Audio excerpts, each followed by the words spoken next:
दोस्तों, कहानी की शुरुआत में विली नाम के एक लड़के को दिखाया जाता है जो पानी में एक लड़की का पीछा कर रहा होता है। जल्दी ही वह उस लड़की तक पहुंच जाता है और जब वह उस लड़की को पकड़ता है तो अचानक आसमान से बिजली गिरती है और उस लड़की के शरीर के अंदर समाने लगती है और देखते ही देखते सभी कुछ धरती के अंदर समाना शुरू हो जाता है। वो लड़की भी धरती के अंदर समा जाती है। अगले पल विली की आंख खुल जाती है। दरअसल वह एक सपना देख रहा होता है। इसके बाद विली अपने काम पर जाता है जहां वह देखता है कि उसके दोस्त को एक बिजनेसमैन ने, जो कि एक बहुत बड़ा माफिया भी है, ने पकड़ रखा है। उसका मानना है कि विली के दोस्त ने उसकी एक चीज चुराई है। हालांकि विली का दोस्त इस बात को मानने से इनकार कर रहा होता है। विली यहाँ पर कहता है कि मैं अपने दोस्त को बचाने के लिए कुछ भी कर सकता हूँ। अगर तुम्हें कुछ चाहिए तो मुझे बताओ। बिजनेसमैन उसे कहता है कि मुझे एक सेलेस्टियल स्टोन चाहिए। अगर तुम उस सेलेस्टियल स्टोन को मेरे पास ले आओगे तो मैं तुम्हारे दोस्त को छोड़ दूंगा। विली उसका काम करने के लिए मान जाता है, लेकिन सेलेस्टियल स्टोन को हासिल करने के लिए इन्हें एक मैप की जरूरत होती है, जिसे वो तलाश करते हुए एक बहुत पुरानी बिल्डिंग में जाता है, जहां पर विली को एक लड़की दिखती है, जिसे देखकर वो पूरी तरह से हैरान हो जाता है, क्योंकि ये लड़की हूबहू उसी लड़की की तरह होती है जो लड़की उसके सपने में आई थी और जो धरती के अंदर समा गई थी। इस लड़की का नाम शर्ली होता है। विली शर्ली से कहता है कि मुझे मैप चाहिए। शर्ली कहती है, ठीक है, मैं तुम्हें वो मैप दे दूंगी, पर मैं भी तुम्हारे साथ इस सफर पर चलूंगी। विली उसकी बात मान जाता है और सभी लोग बोट से अपने सफर पर निकल पड़ते हैं। यहाँ बोट में हम एक बहुत मिस्टीरियस आदमी को देखते हैं जो इन सभी पर नजर रख रहा होता है। ये कौन है, इसके बारे में किसी को कुछ पता नहीं होता। ये लोग लगातार अपने सफर पर आगे चल रहे होते हैं कि तभी शर्ली के हाथ पर जो कंपास होता है, जो उन्हें रास्ता बता रहा होता है, वो खराब हो जाता है। अब वे सभी समझ जाते हैं कि पानी के अंदर कुछ ना कुछ है जो इनकी बोट से टकरा रहा है, और अगले ही पल पानी के अंदर से एक बहुत बड़ा मॉन्स्टर इनकी बोट पर हमला कर देता है, जिससे इनकी बोट टूट जाती है और शर्ली पानी में गिरने ही वाली होती है कि तभी विली उसका हाथ पकड़कर उसे ऊपर खींच लेता है। वो मॉन्स्टर बहुत ही खतरनाक और ताकतवर होता है, इसीलिए चाहकर भी वे लोग उस मॉन्स्टर को कंट्रोल नहीं कर पाते हैं।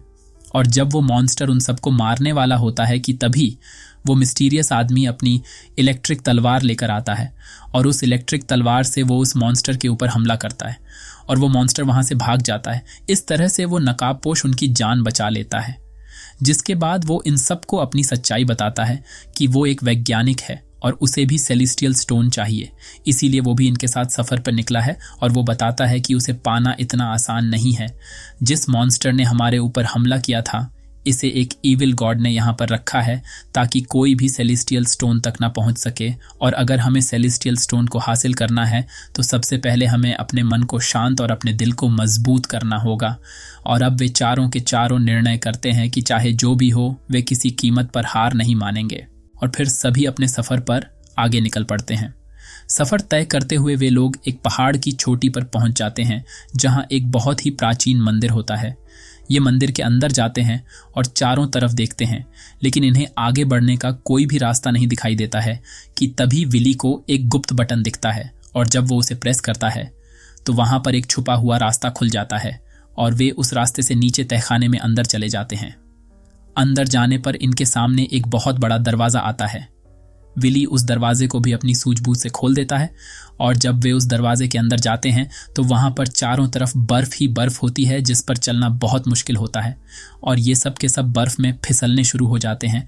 विली को एहसास हो जाता है कि अगर वे इसी तरह से फिसलते रहे तो आगे जो नुकीली बर्फ है उनसे टकरा कर उन सभी की मौत हो जाएगी। विली अपनी चाकू की मदद से अपनी स्पीड को कम करता है और शर्ली को बचाता है। इसके बाद वो अपने दोनों साथियों के साथ एक दूसरे टनल से होते हुए एक नई जगह पर पहुंच जाता है, जहां पहुंचने के बाद इन्हें एहसास होता है कि इनके चारों तरफ कोई है, और तभी शोलों की तरह लाल अंगारे वाली भेड़िए इनके सामने आ जाते हैं। दरअसल ये सब के सब इविल भेड़िए होते हैं जो इनके ऊपर हमला करना शुरू कर देते हैं। ये सब उनका सामना करते हैं और उनसे लड़ते और बचते हुए ये सभी एक जगह पहुंच जाते हैं, जहां पर ऊपर से सूरज की रोशनी नीचे आ रही होती है। अब क्योंकि ये इविल भेड़िए हैं, इसीलिए रोशनी में नहीं आ सकते, जिसका फायदा उठाकर यह ऊपर अपना एंकर डालकर चढ़ना शुरू कर देते हैं। शर्ली भी ऊपर चढ़ने लगती है कि तभी ऊपर जो लकड़ी होती है वो टूट जाती है, जिससे सूरज की रोशनी अब डायरेक्ट इनकी केव में आना शुरू हो जाती है।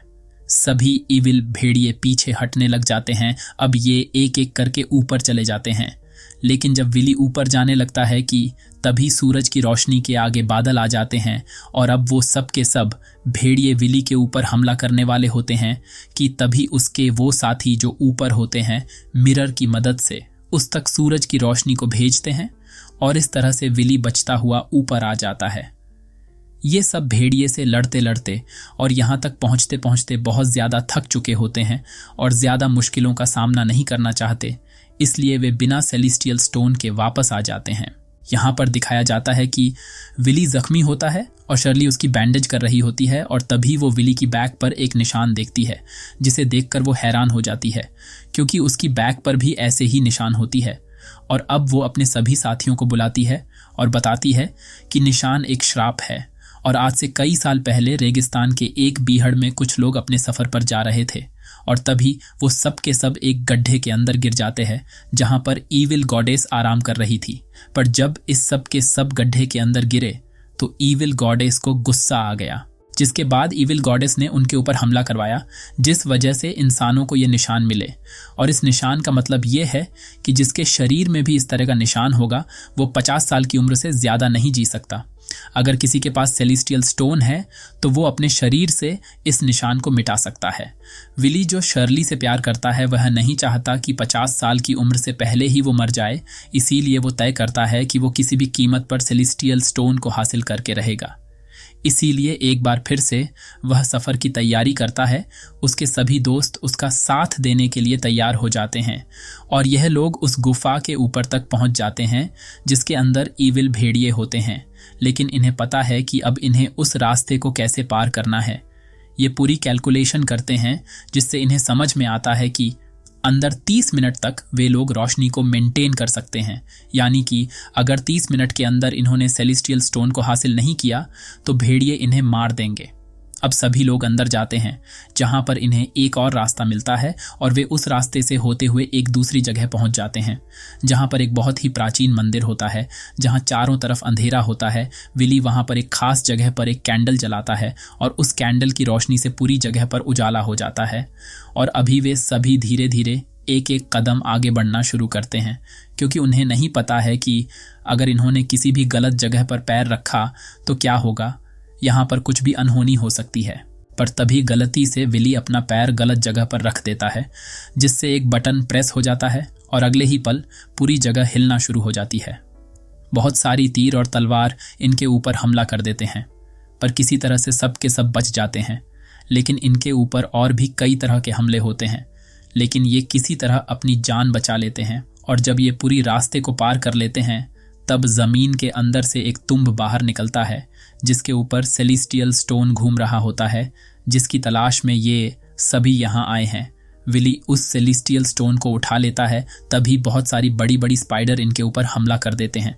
वे सभी उनका सामना करते हैं, लेकिन उन्हें पता है कि वे इनके सामने ज़्यादा देर टिक नहीं पाएंगे।